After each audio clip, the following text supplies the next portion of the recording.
Now, I knew he'd talk about degrees and everything, but you know, I'm a beginner, student of music literature.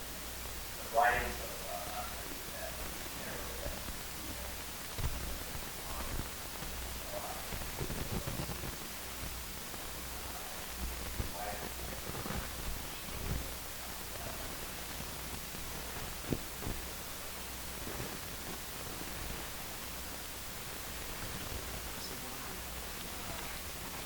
could you?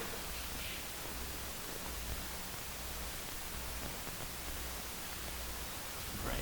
Yeah, I've just been interested in, I should say, just been exposed to Louisiana literature for a couple of years now, and I've become very, very interested in it, and of course in the writings of Adrien Rouquet as well.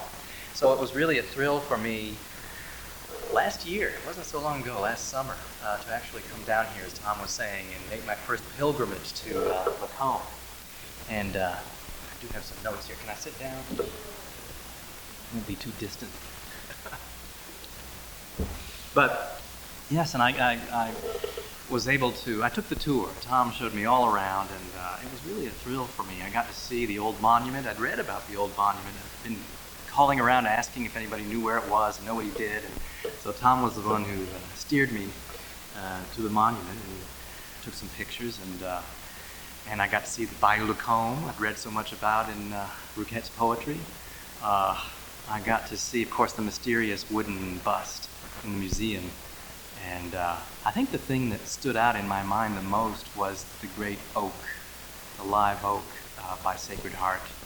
And I understand it's somewhere between a legend and a theory that Père Rouquet was buried. His body was stolen and sealed within that tree someplace. Well, as Tom says, whether the story is true or not, it's very revealing and very interesting. So anyway, being able to tour all of these sites and see all these things in Lacombe really has brought his poetry to life for me. So thank you very much for that. The texts that I'd like to share with you today come from Adrien Rouquet's first collection of poetry. It's a volume entitled Les Savanes, which means the savannas, grassy marshlands, really is what that means. It was published simultaneously in Paris and New Orleans in 1841, and it includes poems written throughout the 1830s, that is when he was still quite young, in his 20s. And during this time, and Tom just spoke about this period, it really lasts about a decade, he was still trying to find his calling in life. He was chafing against law school in Paris, and back here there were several offers to find a place in the family business, to pursue a law career here. And he really made sport of the bar exam, as a matter of fact. He said something about, he played with the idea of the exam being absolutely worthless and not really showing anybody's ability or talent. And of course, the judges had a good laugh there, and he failed, but he said it was the greatest moment in his life. He celebrated after that. But so he was really searching during this time. And it was a restless period. That it saw a total of 8 Atlantic crossings back and forth between Paris and New Orleans, and of course with the constant pull of Lacombe, as you pointed out. And that's really something when you think about it, because his first crossing apparently took about 4 months. There were storms, and he says he was sick most of the time. But several months to make that crossing, and then to make within a few years' time, within a period of maybe 9 or 10 years, 8 crossings like that. That's somebody who's trying to find himself. The poems in this collection reveal Rouquet's exposure to French Romantic literature, especially during his formative years at Nantes, at Rennes, which is in Brittany, and which just happens to be, and this is, I think, quite significant, right around the corner, just down the road from a very important site for Romantic literature, the birthplace and the home of René de Chateaubriand, which is in Saint-Malo, right in that same province in Brittany. And in fact, this father of French Romanticism was one of his most important literary models. Adrien's brother Dominique, his older brother Dominique, was hailed in Paris as the Chateaubriand of Louisiana when his collection of poetry, The Mississippians, came out in 1839. Well, Dagmar Renshaw how do you pronounce her name? Le Breton? Le Breton, yeah. She says in her biography, and it's kind of interesting, she gives a little wink with this, but she says that a little sibling rivalry might explain why Adrien published The Savannahs so soon after this, because he was the one who wanted to be the Louisianan successor to Chateaubriand. And almost 4 decades later, Father Rouquette still had this in mind when he wrote a novel called La Nouvelle Atala, which means the new Atala. In this novel, he revisits and he transforms in many ways Chateaubriand's novel, Atala, the name of an Indian princess who was the main character, one of the main characters in the novel. And it was set, Chateaubriand set it in an imagined, romanticized Louisiana. The author himself never got beyond Baltimore in the States, so he had to rely on maps and travel narratives to imagine what Louisiana was like. Well, I thought I'd give you a little background before talking specifically about the poems. And I'd like to start off first and talk about Romanticism in general. What are some romantic elements in Rouquette's poetry? Well, for a quick overview or a topography, here are a few key landmarks. To begin with, one of the great innovations of Romantic writers was to make poetry not just a means of moral instruction or just pleasant reading, but the expression of a great soul. The voice of the first person dominates here. It's the poetic I, and often we're given certain autobiographical details, sometimes forming something like a narrative in one long poem or in a whole collection of poetry. And I think that Les Savans, the Savannah, certainly fits this bill. The poet opens his heart to the reader, and we discover that what defines this soul is that it suffers. Lyric poetry is an outcry. It's the voice of a secret longing that can never be fulfilled and can never really be put into words, and that's part of the suffering too, the inability to express what it is that is so painful. We hear a melancholy, nostalgic recognition of the passage of time, of love and happiness lost, and also of the gulf between the blindness here below and the light of eternal truth. This is all part of Romantic literature. The Romantic hero is a solitary, wandering soul in a never-ending quest for a homeland. It's a quest that lends itself to a taste for travel, to a taste for exotic lands and far-flung travels.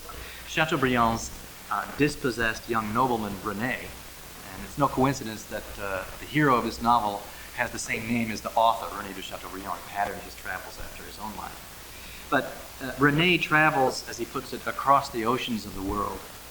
And he winds up telling his tragic tale to a blind sachem of the Natchez tribe at Fort Rosalie in the site of present-day Natchez, Mississippi.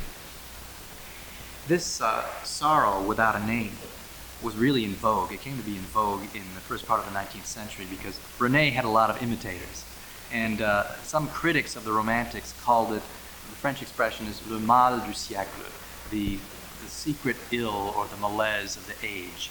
And it was said, not without some sarcasm, by these critics of the Romantics that really you couldn't find a young student who wasn't afflicted with this incurable illness. But in any case, it's clear that the Romantics stressed the life of the heart over the calculations of the head, intuition and dreams over intellect, the mystical over the rational, nature over civilization. And Tom alluded to that quite rightly. There's a great love for exotic wilds, for vast, imposing landscapes, primitive forests through which the solitary traveler experiences something of the infinite. So the Romantic aesthetic turns around this idea of the sublime. It's this literary tradition, I think, that resonates so strongly with Adrien Rouquette.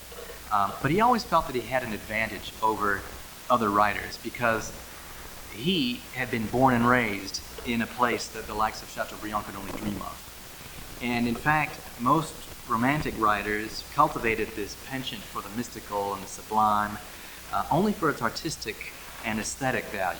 You know, one appreciated the beauty of the poet's art, the dreams, the musicality, the images, the spectacle presented by the words and the imagination of the poet. What was different about Adrien Rouquette was that this was never quite enough for him. He sought to experience these states of existence literally, to actually live them and to fashion a life out of them. What fed this inclination was not so much his personal familiarity with the exotic Louisiana landscape, but a very strong infusion of Catholic mysticism during his formative years at the school in France, at Rennes. The result is a very early association in Rouquette between the work of the poet and the work of the priest. Poetry has, for Adrien Rouquette, a sanctifying power. It makes things sacred, makes things holy. So when we read autobiographical details in Les Savanes, we should read this poeticizing of his life as an attempt to sanctify it, to find a sacred path. So writing poetry is for him a very personal, spiritual exercise. And it's something I think is good to keep in mind whenever you read these poems. So it's an easy transition. And keep in mind he wrote these poems when he was still quite young, in his 20s, well before he was ordained, and even before he went into the seminary, so several years. He wrote his last poem in this collection 2 or 3 years before he even entered the seminary. But it's still, when you read these poems, it's an easy transition to make from this idea of poetry to ordination some years later, and then to life as a poet missionary in the bayous of Louisiana here in Lacombe. Well, I thought of the word lands for the title of my talk, The Poetic Lands of Adrien Rouquette, because for me it resonates with so much of Adrien Rouquette's poetry. The American wilderness is something he never tires of describing in vivid detail. But I think of lands in the plural because he describes several different realms in the savannas. And the word includes different shades of meaning. From the literal territory, the title itself, the savannas, is a landscape, to a mystical, a sacred realm. In the 4 poems that I've brought to share with you today, we find references to Kentucky, Paris, and of course his beloved Louisiana, and Lacombe are right in the middle of the place he describes. I apologize too for the lack of a slideshow. I would normally show slides at this point, but we're right in the middle of it, so it didn't make much sense. And I'd taken these slides during my 2 pilgrimages here, so anyway, I'm preaching to the choir, I know. But I think that in this there's a spiritual realm as well, and I think that his poetic landscapes begin to look very much alike because they all tend to move toward this spiritual plane. They all are efforts to bridge the gulf that exists for him between the material and the spiritual worlds, between the real and the ideal. Well, let me take as a starting point a poem that begins by relating an early and tragic experience in Rouquette's life, and Tom has mentioned this already, the passing of his mother. And it's the first poem in your handout, and it's entitled Remembrance of Kentucky, Souvenir du Kentucky, because it was here that young Adrien received word of his loss, the letter that Tom talked about. He was a boarder at a place called Transylvania College, which, by the way, is alive and well. You can find a nice site on the internet for Transylvania College. It's right by Louisville, Kentucky. And I've taken, by the way, all these poems from the microfilm copy of Les Savanes at the LSU library. And I used up about $10 worth of quarters in their little machine to print it out so I could use it. But it's really not widely available, you know. Not a lot of people have read this collection because it's stuck there in microfilm. And I think there are a couple of volumes in the rare book collection someplace at UNO and also at LSU, but not very accessible stuff. So I have attempted to translate. These translations that I've given you in the right-hand column are not for the public domain.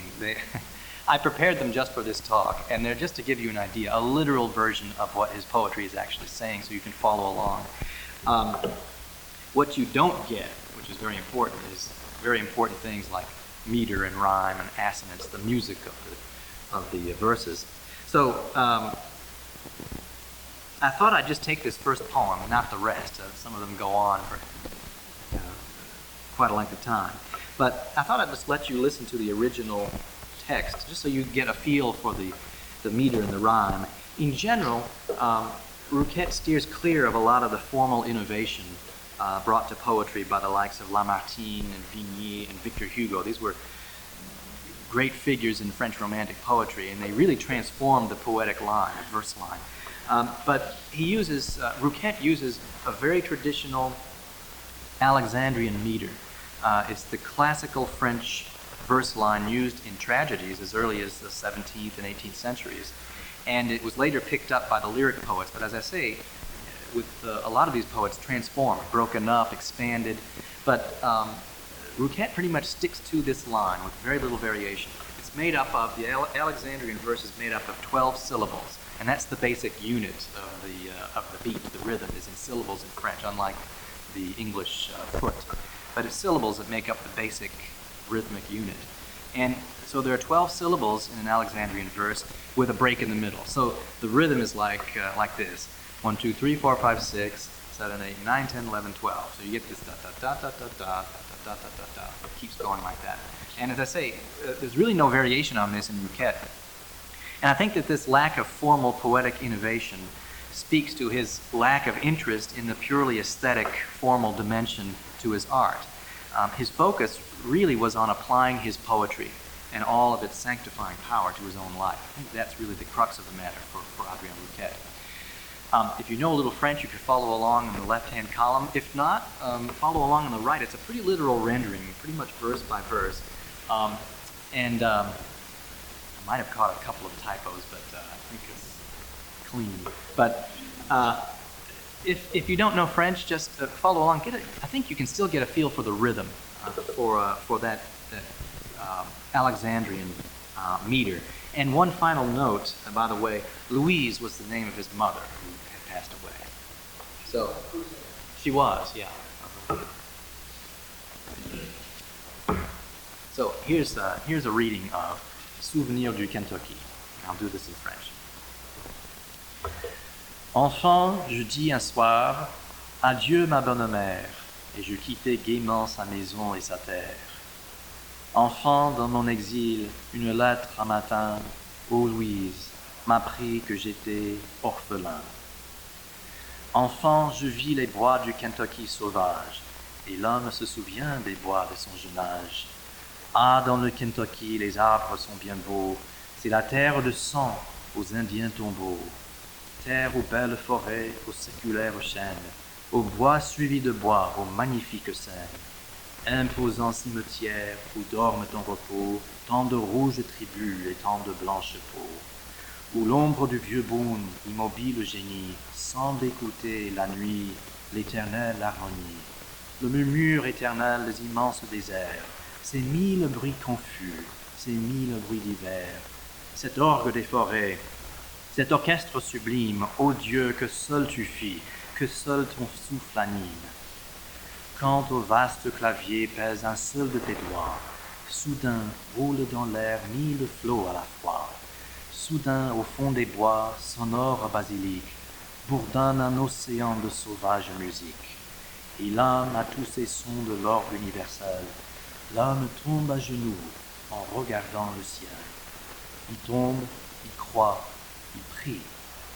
Et chrétien sans étude, il retrouve étonné Dieu dans la solitude.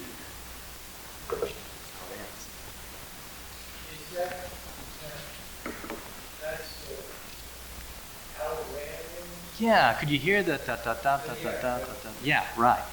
Mm-hmm. Is this regional French or? It was first developed in Paris, so this is a very old classical. Actually, the first instance of it dates way back to the Middle Ages, and that's why it's called Alexandrian, because it goes back to an old romance, like a Song of Roland, in that period, based on the life of Alexander the Great. It was taken up again by the tragedians, the great classical writers of theater in France in the 17th century. And this became the standard classical tragic line, and it was adopted by romantic poets because of that connection to tragedy, I think. The poet becomes a kind of tragic hero.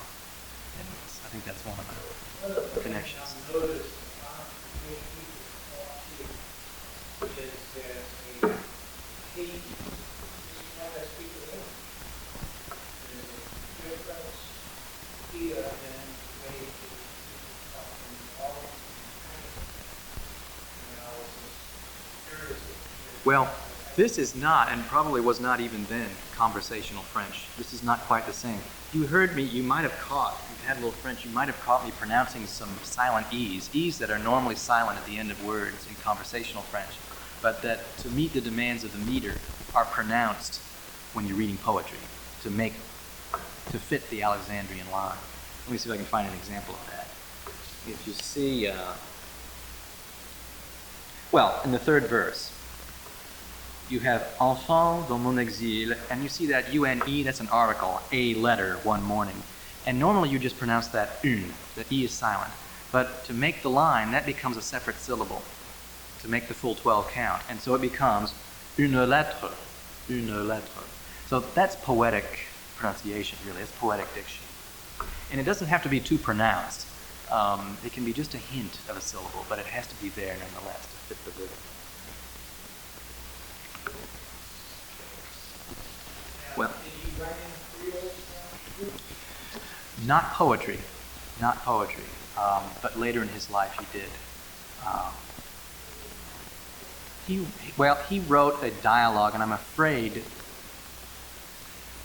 this was sort of a stain on his literary career, actually, and even his early biographies admit this, and this was later in his life.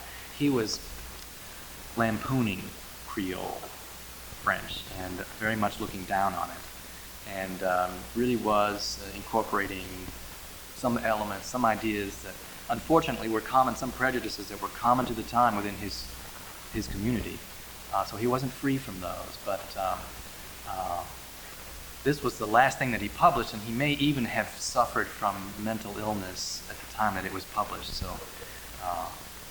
but he knew the language very well. He was a student of languages. He was very interested in languages of all kinds, and actually, as you pointed out, was probably had a hand in coming out with the Choctaw dictionary that's in your museum, or a good part of it.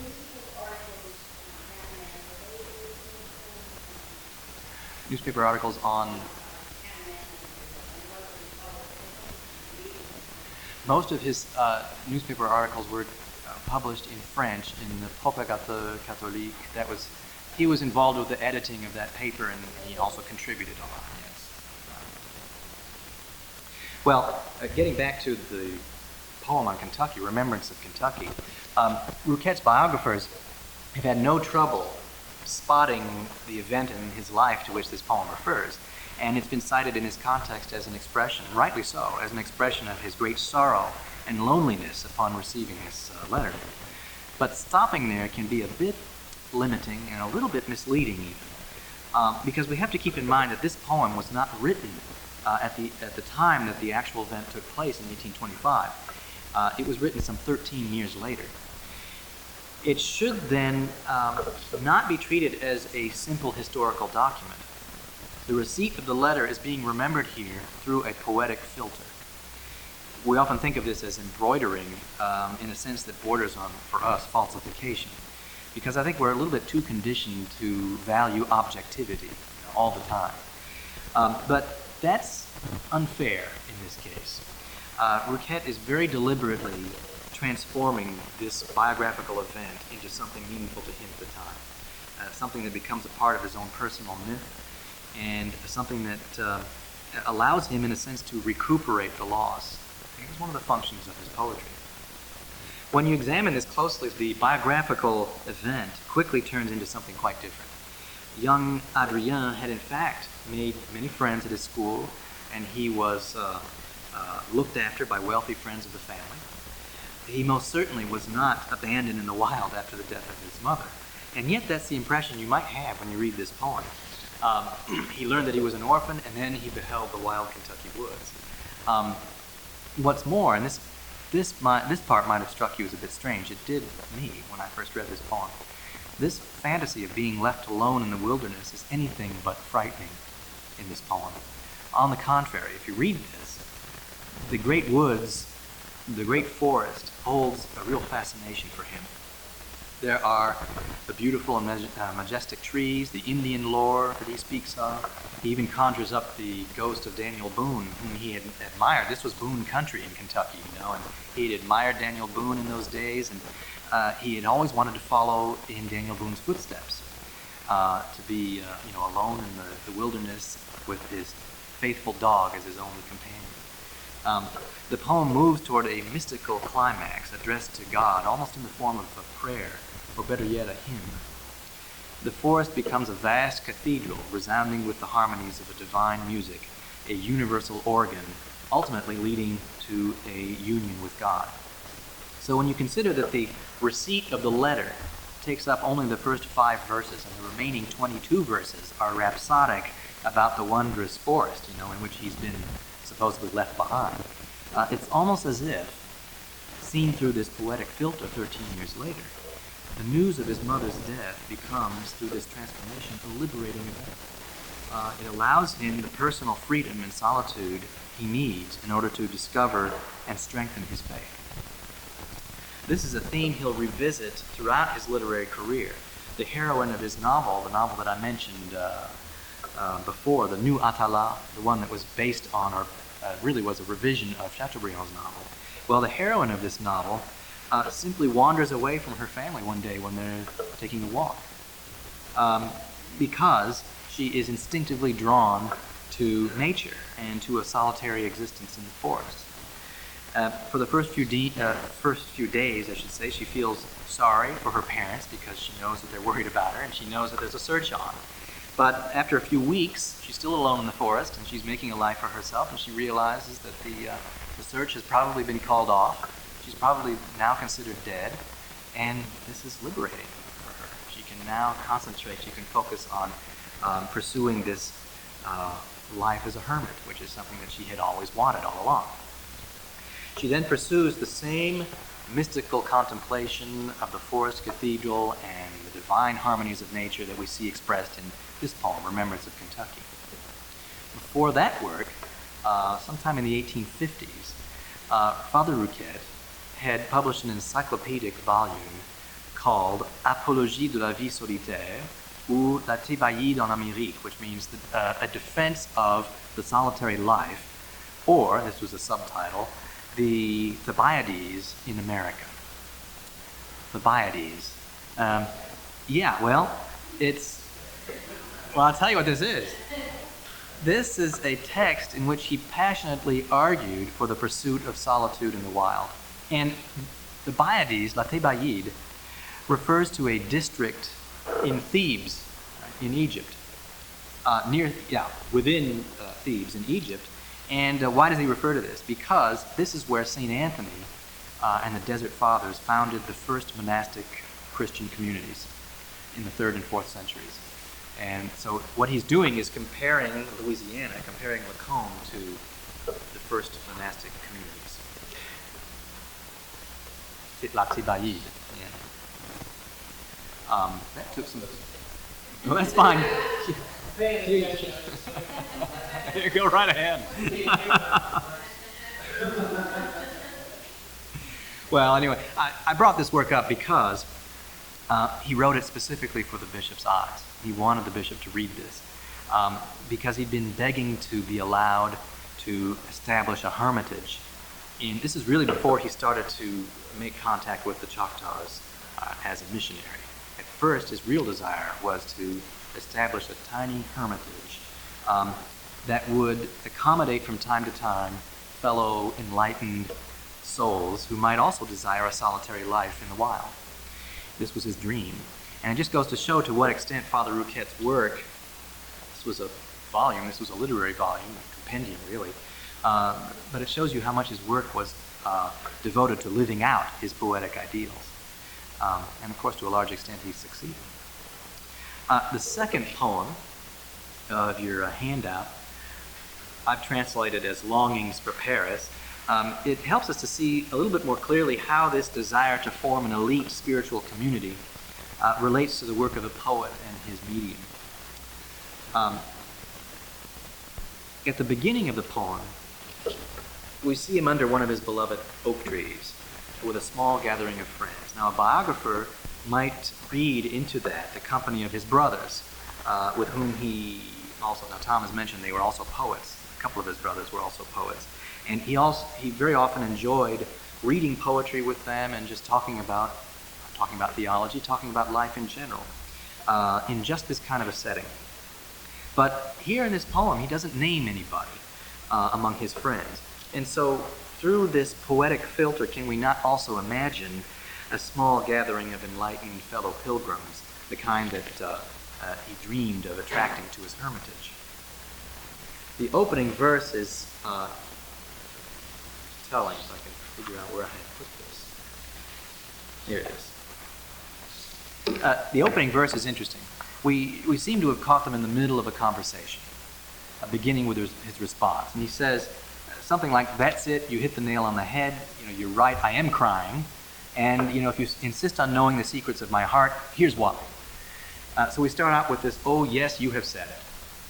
And what we are to imagine here is that a close friend in this group has just asked him what's wrong.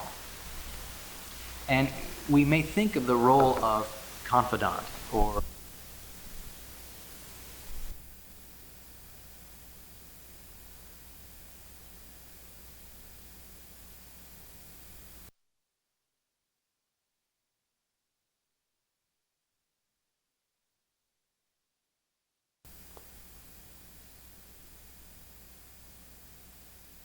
welcome to the Mercury Theater.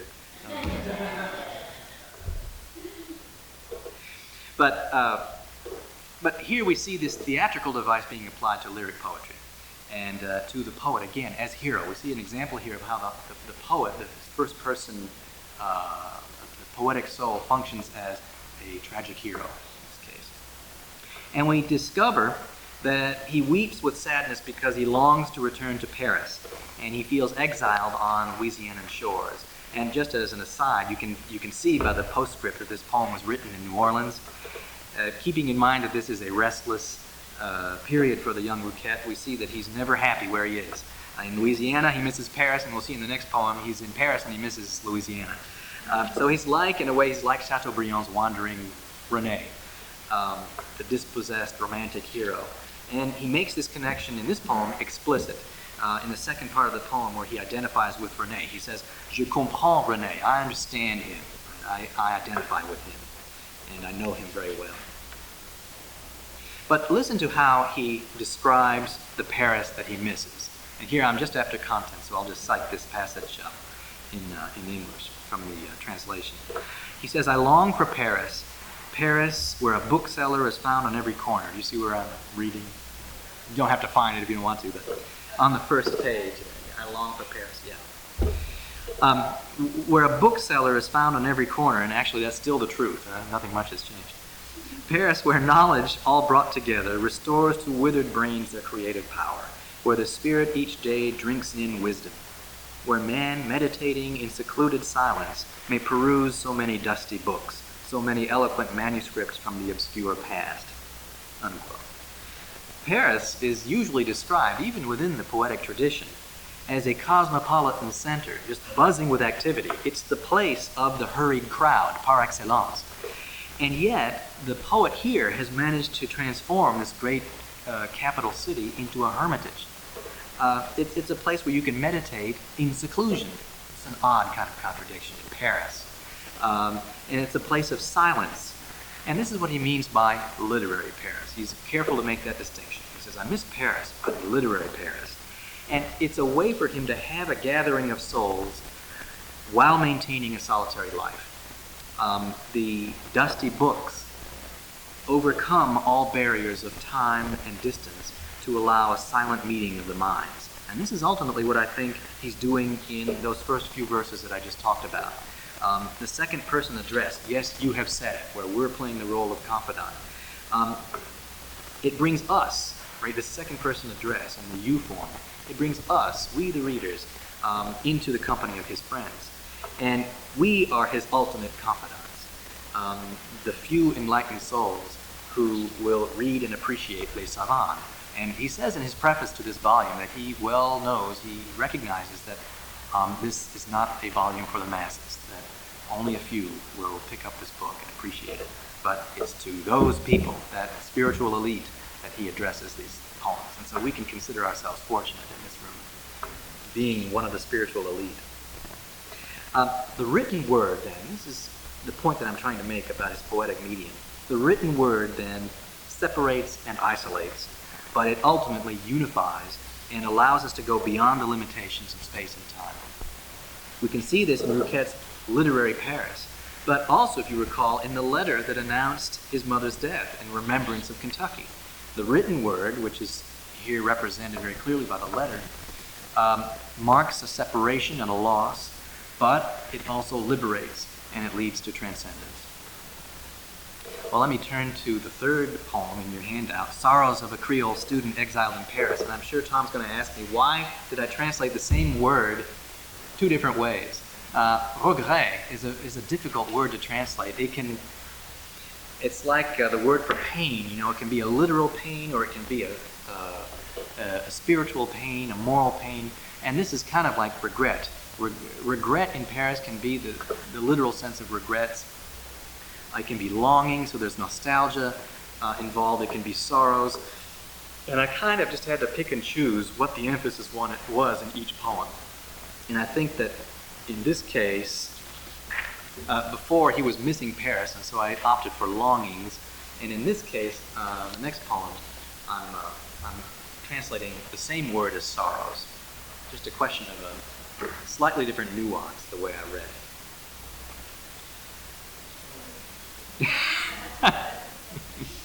Good.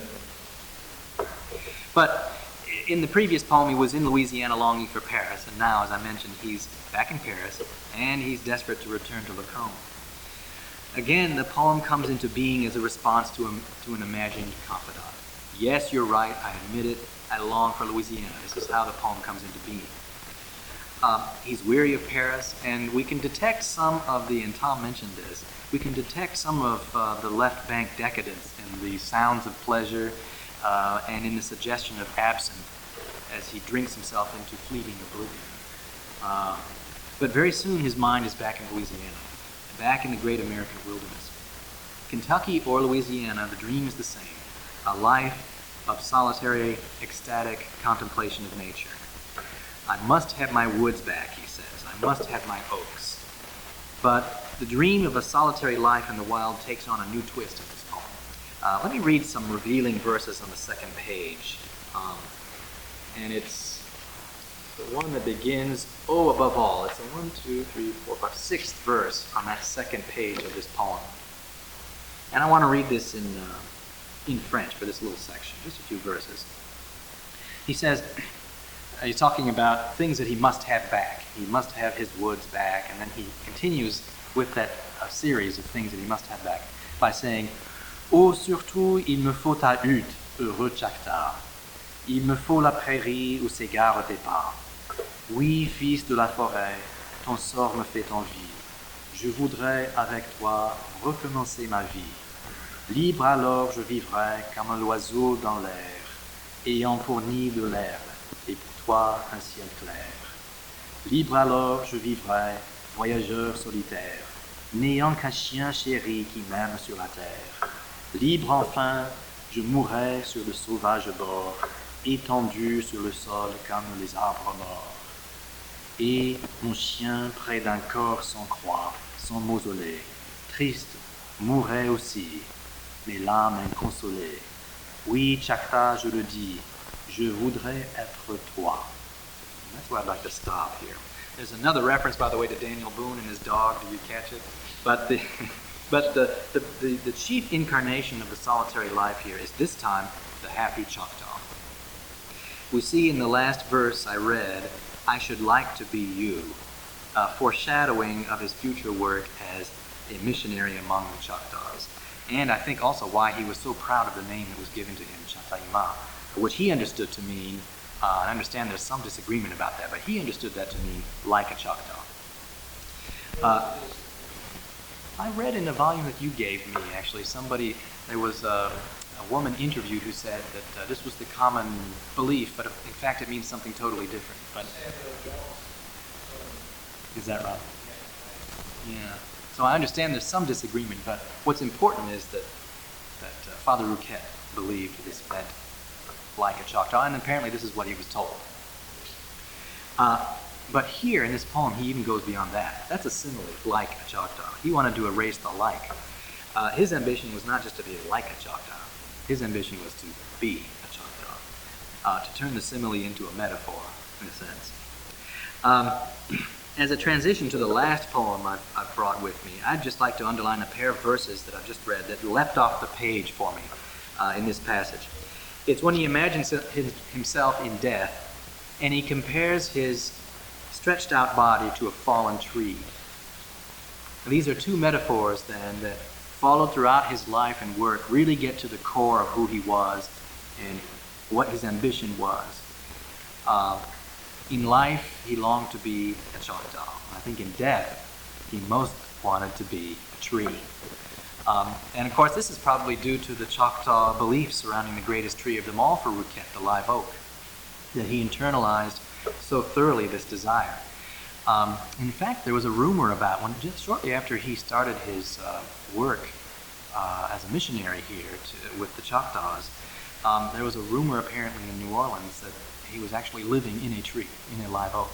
And the bishop wrote to him about this, and he found this amusing, but he said it wouldn't be a bad idea. But that brings me to my fourth selection, to which, in a sense, all the other three have been leading. Because the real hero of this poem is the great oak tree itself, the Choctaw's tree. When I read this poem with students, one of the first things that I ask them to think about is how Rouquette describes the tree in the opening long stanza, which is really the first third of the poem. I ask them to find examples of things like similes and metaphors, and to think about what he compares the tree to. To what does he compare the great live oak? It's an interesting exercise because it turns out to be very fertile territory. There are a number of comparisons here, one on top of the other. In fact, that first section alone, the Choctaw's tree, or some part of it, is likened to a twisting boa, human veins, a tall ship, a giant, a king, a cathedral dome, an obelisk, Noah's Ark, a ladder stretching from earth to heaven. That's a beautiful image, I think. And I think that the number of images, the number of similes and metaphors alone attests to the difficulty of making the comparison. One image is not enough. He must always find another, and another, and another. The poet is confronted with something so vast, so sublime, that it cannot be contained by language. There's a struggle here to describe exactly what this tree is and the grandeur of it. The Choctaw's tree comes to represent the infinite. Its branches are ageless and without number. Its roots have 1,000 knots. And as in the Bible, I think, I read the word 1,000 here as a large number that's given to express the uncountable. Faced with the impossibility of grasping, of describing or measuring its scope, we see in this negative description a language that recalls, for example, Dionysius, the theologian, faced with the impossibility of describing God. This is theology we're talking about here in this poem, I think. We're talking about the divine. And there's more than a suggestion of the creation in his description of all the animals that live under its dome. This is the created universe itself. The tree, this ladder to heaven, comes to represent an unbroken mediation between creation and creator, between man and divinity, between earth and heaven. The next stanza, and you can see that he creates a little paragraph here. There's an indent, even in the original. I've reproduced what's in the original text. The next stanza, the second one, introduces a point of rupture. A woodsman chops the tree down.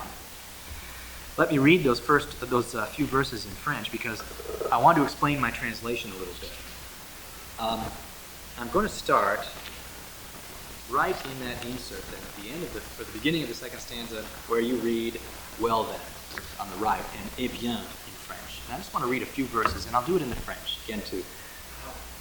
Sorry? Read your French a little A little louder? Okay, sure.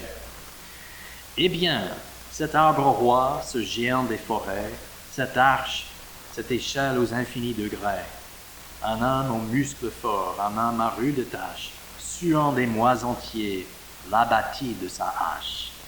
Il l'abattit enfin, et puis s'assit content, car dans l'arbre, il voyait quelques pièces d'argent. And literally, the word argent means money in French. That's the way it would normally be translated. It also means silver. I think he's getting at Matthew here. This is not just a thoughtless brute. This is Judas. This is a betrayal going on here. And so, quelques pièces d'argent means literally a few pieces of silver. And so it takes us to the betrayal. This betrayal is ushered in, if you read the rest of the poem, it's ushered in by the American world of commerce, modern science, what he likes to call calculation, the spirit of calculation. So the infinite gives way to the finite. The uncountable is destroyed for the sake of the countable, a few pieces of silver, emphasis this time on few, just a few coins, something very countable. Already in the first part of the 19th century, we hear a refrain that will echo throughout Rouquette's life, his lamentation of the loss of the sacred in modern society. And by modern, first part of the 19th century goes back quite a ways. There is, however, a third stanza, a third and final act of this drama, and I think that's what it is. And I think it's a very deliberate Trinitarian structure as well. The ending is triumphant. The Choctaw's tree is reborn as the tree of the cross, sanctified by Christ's blood. So what we have in this poem is kind of a Louisianan passion play. Betrayal and death for a few pieces of silver, followed by resurrection. In the end, I can't help thinking of the local belief that I started with, and that Tom has told me so much about, the local belief surrounding that oak tree, that live oak by the Sacred Heart. What does it mean to be buried in that tree, or to want to be? To merge with it and become part of it. Tom's told me so much about the Choctaw burial practices and beliefs about the live oak and its association with the afterlife. What we see in this poem is a Christianization of that tradition. The work of the missionary, then, is to transform, to reframe the Choctaw beliefs within a Christian context. And I think here in a quite Eucharistic way. To become an oak is to become one with the wood and the sap, that is, the body and blood of Christ. That's the comparison that he's making here.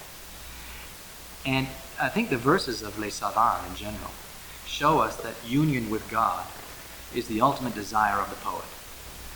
Although he's only in his 20s, we can see very clearly the path he will follow in years to come, because these writings are already the work of a poet, priest, and missionary. Central to all three offices is the work of sanctification and the desire to preserve in his own life and in the communities he served a sense of the sacred.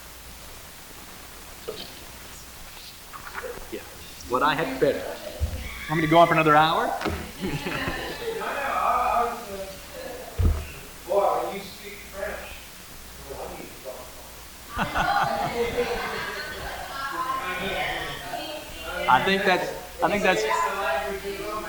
I think she fell for Father Rouquette, actually.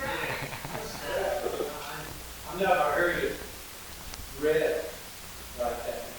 What is je ne sais quoi? I'm glad you brought that up, because that speaks to the impossibility of describing. It means I don't know what, literally. In other words, I don't know how to put it. So finally, that's his last resort after. Pas connaître, yeah. Well, that's a way, he's made his dozen attempts at describing the tree. And then finally he says, it's that je ne sais quoi, I don't know how to put it.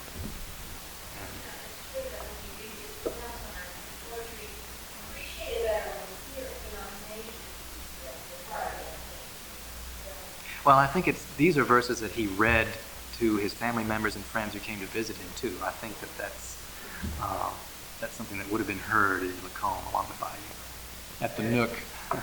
He publishes in New Orleans and That was often the case, because these were not major publishing houses. Oftentimes this publication was arranged privately. And so if you had connections in both places, you could do it pretty much simultaneously. The Les Savants got more of an audience in Paris than it got here. And so he really was the lone shepherd here. But in Paris,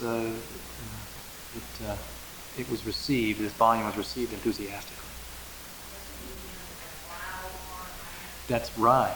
But he could always say, I can be better than Chateaubriand because I know it firsthand. It's part of it. So that's right.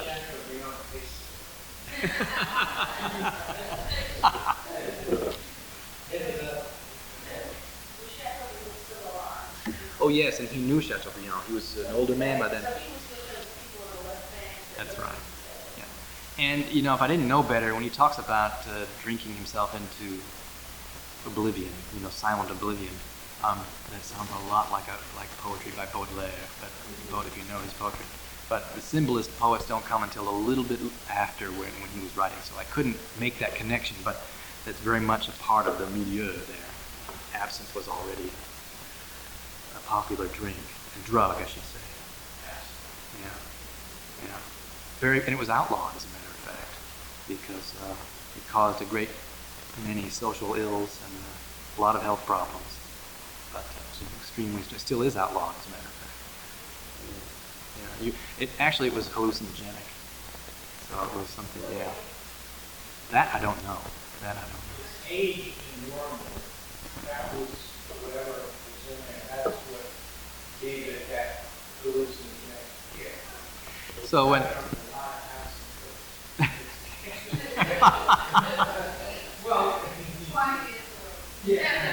Well, I tell you though, when Baudelaire, for example, talks about his great exotic voyages to tropical paradise or something, he does it in his poetry, les yeux fermés, his eyes closed. So it's an interior voyage. It's an early version of the trip, and that's a lot of the 60s radicals and poets returned to the French symbolist tradition, and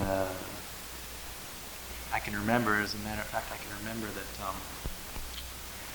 there was a professor emeritus where I went to school in North Carolina who was in his 90s already, but he was still teaching a class on symbolist poetry. He'd been an editor of one of the great French poets in the first part of the century, so he knew that he circulated among people, and he put out a volume, an English translation of French symbolist poetry. And he, shortly thereafter, after the publication of this work, he received a letter of thanks from Jim Morris on the doors, So they were very much into this, very much aware. And there are all sorts of connections you can make.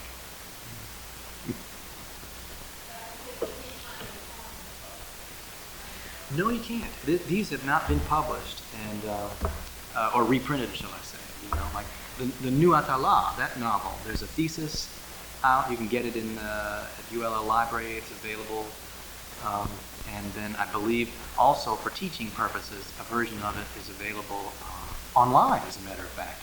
And it can be printed out. And they've made a bound volume that's circulating. That's very useful, actually. But no, Les Savants, that has remained in obscurity. But I think that if you read the poems, it's really a roadmap. He's not just talking about his past. He's talking about his future, too. It's a roadmap to his life and his work. These? These handouts? The poems themselves are not, no. They're still out and...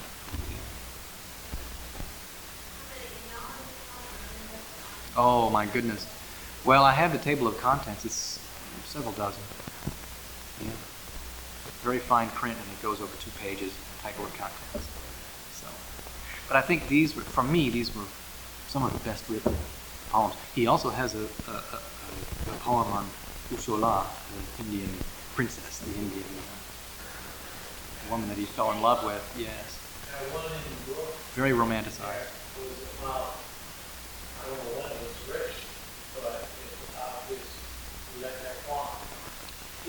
Well, that is in another collection of poetry. That's in his English collection, Wildflowers, and that also it remains in obscurity, you know. And I have a copy of that as well, and led my students through some of those. But the Nook is a beautiful poem, and again, talking about, when you think about this meeting of this sacred space, the meeting of heaven and earth, and the Nook being this kind of mystical meeting place, it's a very profound poem and idea, I think. Again, it's so closely tied to the way he lived his life as well, and to this area. Thank you all very much for coming in this weather. And You want to tell them about, you don't need to read any poetry.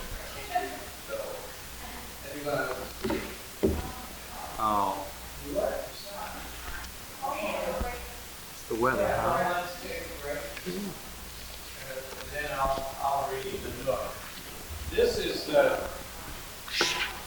is the head that was found in 1970. I don't know if it's down in the museum, but I'll take you all down there. Let me see if you can pass that around. See if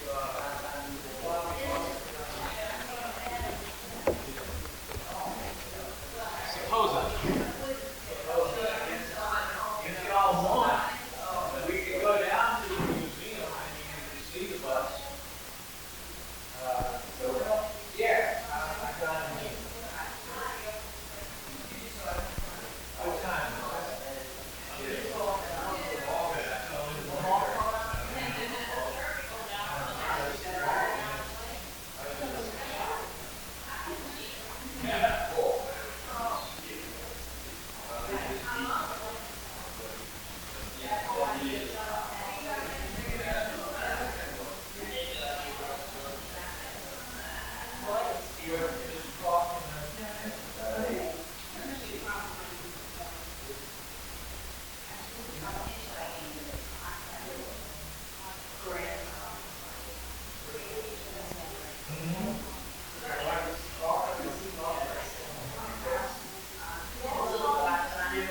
it?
You don't want to be amongst the interpreter.